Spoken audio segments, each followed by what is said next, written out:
Boss Malayalam season 7 live അപ്ഡേറ്റ്സിലേക്ക് പോവാം. Break ഒക്കെ അവസാനിച്ച് ടാസ്ക് വീണ്ടും ആരംഭിച്ച് 6 പേരിലേക്ക് എത്തി നിൽക്കുകയായിരുന്നു.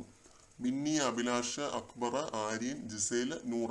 ഇവർ മാത്രമായിരുന്നു മത്സരാർത്ഥികളായിട്ട് ബാക്കി ഉണ്ടായിരുന്നത്. സാബുമാൻ ഉണ്ടായിരുന്നു. സാബുമാനാണ് ഈ ഒരു ടാസ്കിൽ 2 പേരെ പുറത്താക്കിയത്. അനുമോള്, ലക്ഷ്മി, ഇവരെ 2 പേരെയും കറക്റ്റായിട്ട് ഗസ് ചെയ്ത് പുറത്താക്കിയത് സാബുമാനാണ്. എന്നിട്ട് സാബുമാനെ നമ്മുടെ ആര്യൻ പുറത്താക്കി.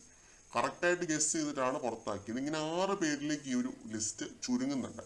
പിന്നെ നറുക്ക് വീണത് ജിസേലിനാണ്. ജിസേൽ നല്ല ഒതുക്കത്തിൽ പോയി ആ ഒരു ബോട്ടിലെടുത്ത് നൂറയുടെ പെഡസ്റ്റലിൽ വെക്കുന്നുണ്ട്. നൂറ കുറെ സമയം എടുക്കുന്നുണ്ട് ആലോചിക്കാനായിട്ട്. പക്ഷെ ജിസേലിന്റെ പേര് പറയുന്നുണ്ട് കൃത്യമായിട്ട്. ജിസേൽ അങ്ങനെ ഔട്ടാവുന്നുണ്ട്.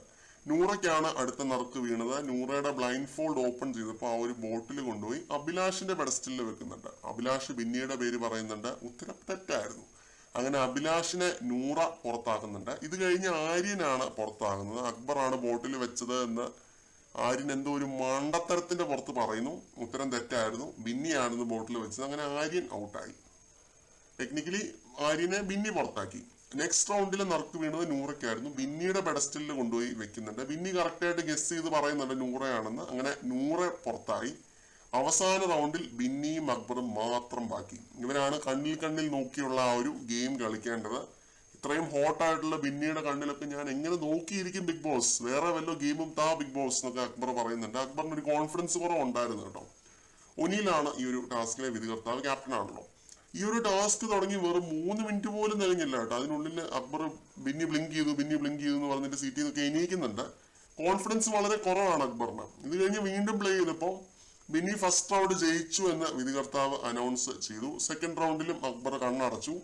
അങ്ങനെ ബിന്നിക്ക് ഈ ഒരു ഇമ്മ്യൂണിറ്റി ലഭിക്കുകയാണ് കേട്ടോ. അടുത്ത ആഴ്ചത്തെ നോമിനേഷനിൽ നിന്ന് മുക്തിയാണ് ബിന്നിക്ക്. ഈ ആഴ്ച ബിന്നി നോമിനേഷനിലുണ്ട്.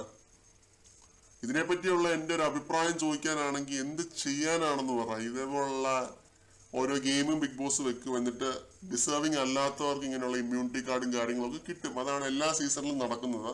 ബിന്നിയുടെ കേസിലും അത് അങ്ങനെ തന്നെ വന്നു. അക്ബറിന് ഈ ഒരു ഇമ്മ്യൂണിറ്റി കിട്ടണമെന്ന് എനിക്ക് പേഴ്സണലി നല്ല ആഗ്രഹം ഉണ്ടായിരുന്നു. വേറെ ഒന്നും കൊണ്ടല്ല, ബിന്നിയേക്കാളൊക്കെ എത്രയോ മികച്ച രീതിയിൽ ഗെയിം കളിക്കുന്ന ഒരാളാണ് അക്ബർ. അക്ബറിന് ഈ ഒരു ഇമ്മ്യൂണിറ്റി കിട്ടുക കുറെ കൂടി കോൺഫിഡന്റ് ആയിട്ട് അക്ബർ ഗെയിം കളിച്ചതിനെന്ന് തോന്നുന്നുണ്ട്.